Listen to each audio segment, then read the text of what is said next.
Okay, so the new Aston Origin mic finally arrived the other day from my friends at Sonic Distribution, and I've now had an opportunity to try this thing out. I was doing vocals today with Tammy, and we got some great results.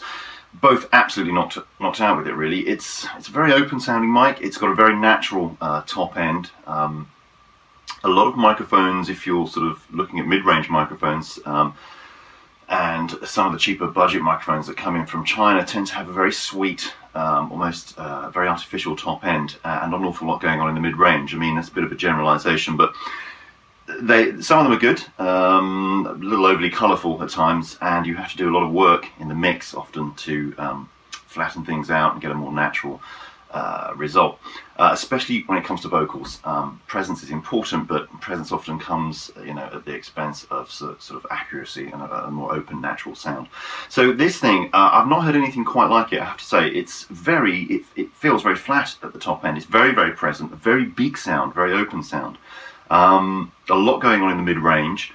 You just don't feel like you need to work the vocal so hard after recording with it. And apart from anything else, it looks rather cool too.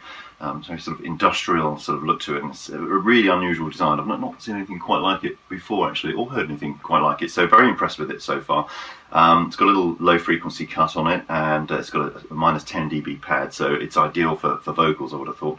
And yeah, I sort of probably want to keep this for a little bit longer, so I don't know if they're expecting it back or not. Hopefully not.